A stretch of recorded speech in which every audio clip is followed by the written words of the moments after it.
आज वर्षाच कुकिंग स्टुडिओमध्ये बनणारे आयंगर स्टाईल बेकरी केक. हा केक बनवताना आपण अजिबात सुद्धा मैद्याचा वापर करणार नाहीये, फक्त रवा वापरून आपण हा केक बनवणार आहोत. तुम्हाला माहिती आहे का आयंगर स्टाईल बेकरी केक एवढा प्रसिद्ध कसा झाला? याची सुरुवात झाली कर्नाटकामध्ये जवळपास 100 वर्षांपूर्वी. आयंगर समाजातील काही लोकांनी तिथे आपल्या छोट्याशा बेकरीमधनं हा केक बनवायला सुरुवात केली आणि तिथूनच या केकचा जन्म झाला. अंडी न वापरता मऊ, स्पॉन्जी आणि साधा पण अप्रतिम असा चवीचा केक लोकांच्या खूपच मनात बसला. आजही जुन्या बेकऱ्यांमध्ये तो केक तितकाच प्रेमाने विकला जातो आणि तोच प्रसिद्ध आयंगर स्टाईल बेकरी केक घरीच कसा बनवायचा आहे हे आपण या व्हिडिओमध्ये पुढे बघणार आहोत. त्यामुळे व्हिडिओ कुठेही स्किप न करता शेवटपर्यंत नक्की बघा. आणि तुम्ही जर माझ्या चॅनलवरती नवीन असाल तर चॅनलला नक्की सबस्क्राईब करा. हॅलो, वेलकम टू द वर्षाच कुकिंग स्टुडिओ. मी वर्षा. पदार्थ बनवणं, पदार्थ खाऊ घालणं आणि तो पदार्थ आपल्या नावाने ओळखला जावं याचंच कॉम्बिनेशन म्हणजेच द वर्षाच कुकिंग स्टुडिओ.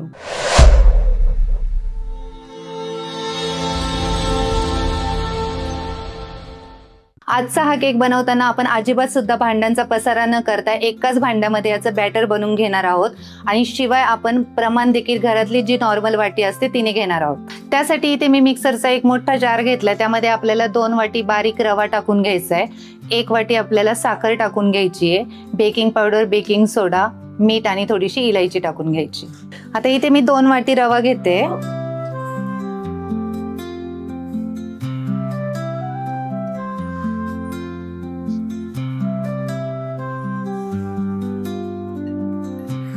आता यामध्ये आपल्याला थोडंसं मीठ पण टाकून घ्यायचंय आणि ही थोडीशी इलायची पण टाकून घ्यायची. आता यामध्ये आपल्याला 1 चमचा बेकिंग पावडर टाकून घ्यायची. त्यासाठी मी इथे पोह्याचा जो नॉर्मल चमचा असतो तोच घेतलाय. तो आपल्याला 1 चमचा बेकिंग पावडर यामध्ये टाकून घ्यायची. त्यानंतर आपल्याला अर्धा चमचा बेकिंग सोडा पण टाकून घ्यायचा आहे. तो पण आपण याच चमच्याने अर्धा चमचा बेकिंग सोडा घेतलाय. आता आपल्याला याचं झाकण लावायचं आणि हे चांगलं मिक्सरमधनं बारीक असं आपल्याला दळून घ्यायचंय. आता या पद्धतीने आपलं दळून झालं की आपल्याला यामध्ये तेल टाकून घ्यायचंय. आता तेल पण आपण याच वाटीने पाऊण वाटी तेल घेणार आहे आणि हे पाऊण वाटी तेल आपण यामध्ये टाकून घेतोय. त्यानंतर आपल्याला अर्धी वाटी दही घ्यायचंय. दही पण आपण याच वाटीने अर्धी वाटी दही घेणार आहे आणि यामध्ये हे दही टाकून घेतोय. दही टाकून झाली की आपल्याला यामध्ये 2 चमचे मिल्क पावडर पण टाकून घ्यायची.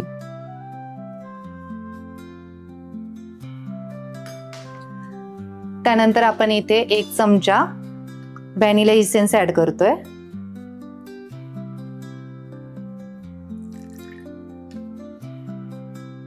आणि थोडासा हा येलो फूड कलर आहे तो आपण कलर साठी ऍड करतो. इथे जर तुम्हाला कलर ऍड करायचा नसेल तर तुम्ही दुधामध्ये थोडंसं केशर भिजत घालून ऍड केलं तरी चालेल.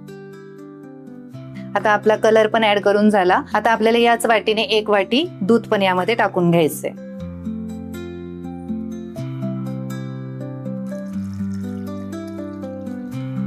आता आपलं हे सगळं मिक्स करून झालं की आपल्याला याचं झाकण लावायचं आणि हे भांडं थोड्या वेळासाठी आपल्याला असंच साईडला ठेवून द्यायचं, कारण आपल्याला केक बेक करण्यासाठी थोडीशी तयारी करून घ्यायची, ती आपण पहिले करून घेणार आहे. आता केक बेक करण्यासाठी मी इथे एक जाड तळाचं भांडं गरम करायला ठेवलंय. तुमच्याकडे असं भांडं नसेल तर तुम्ही कढई गरम करायला ठेवली तरी चालेल.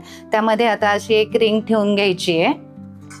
इथे तुम्ही डिश वापरली तरी चालेल. आता झाकण ठेवून आपल्याला हे भांडं 10 मिनिटांसाठी प्रीहीट करून घ्यायचे. आता ओव्हन मध्ये जर तुम्हाला हा केक बेक करायचा असेल तर सेम हीच प्रोसेस आहे. 180 डिग्री सेल्सिअस वरती तुम्हाला ओव्हन पहिले प्रीहीट करून घ्यायचे आणि त्यानंतर तयार टीन तुम्हाला बेक होण्यासाठी ओव्हन मध्ये ठेवून द्यायचं आहे 30 ते 35 मिनिटांसाठी. आता आपलं भांडं प्रीहीट होतंय तोपर्यंत आपण केकचा टीन तयार करायला घेऊयात. त्यासाठी मी इथे असा स्क्वेअर टीन घेतलाय. तुमच्याकडे असा टीन नसेल, गोल टीन असला तरी चालेल. आता या साईजचा मी बटर पेपर कट करून घेतलाय. आता हा बटर पेपर आपल्याला यामध्ये टाकून घ्यायचा आहे आणि याला ऑइलने ग्रीस करून घ्यायचंय.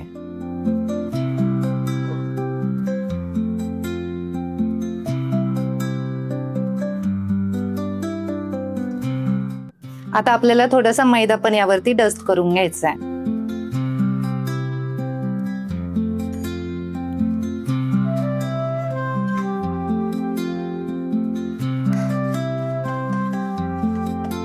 आता आपला केकचा टीन पण तयार करून झालाय. आता आपल्याला हे जे मिश्रण आहे ते वाटून घ्यायचंय. आता या पद्धतीने आपलं बॅटर बनून झालंय. आता यामध्ये आपल्याला थोडीशी टुटी फ्रुटी ऍड करून घ्यायची.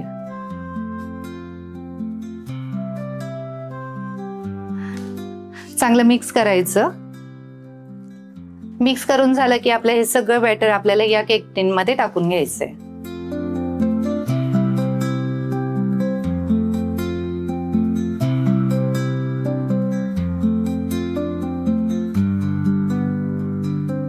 आता हे सगळं बॅटर यात टाकून झालं की थोडंसं टॅप करायचं, कारण यावरती आलेले सगळे बबल्स निघून जातील आणि लगेच आपल्याला हे भांडं प्रीहीट केलेलं आपल्या भांड्यामध्ये ठेवून द्यायचंय.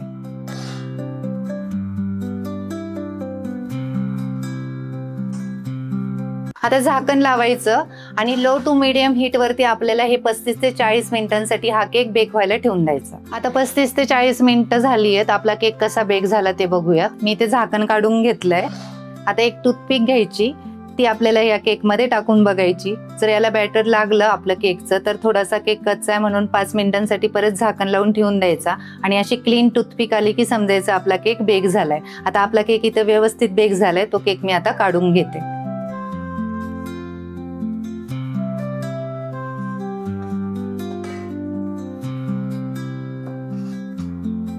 आता 10 मिनिटांसाठी आपल्याला हा केक असाच थंड होऊ द्यायचा आहे. आता 10 मिनिटांनंतर आपला केक चांगला थंड झालाय. आपण तो डिमोल्ड करून घेऊयात. त्यासाठी मी इथे एका सुरीने ह्या किनार रिकाम्या करून घेते.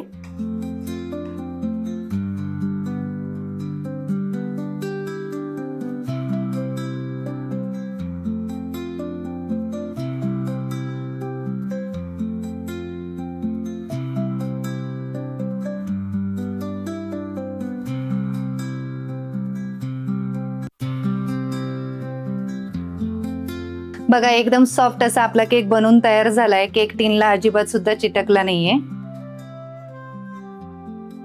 आता आपल्याला हा केक कट करायला घ्यायचा आहे. बघा किती सॉफ्ट आणि स्पॉन्जी दिसतोय आपला हा केक. एकदम व्यवस्थित असा कट झालाय. आता आपण याचे स्लाइस करून घेऊयात.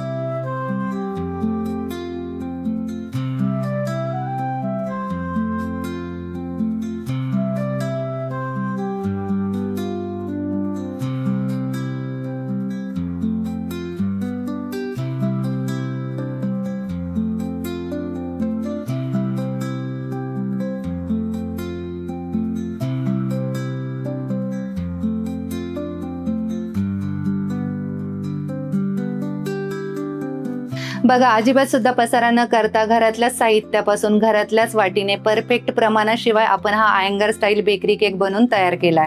आता हा केक तुम्ही बनवल्यानंतर 15 दिवस सुद्धा तो विदाऊट फ्रीज पण स्टोअर करू शकता.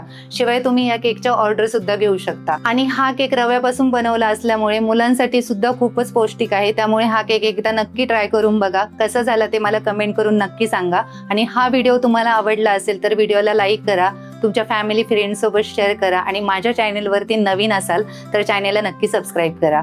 पुन्हा भेटूयात अशाच नवीन रेसिपींसोबत. तोपर्यंत धन्यवाद.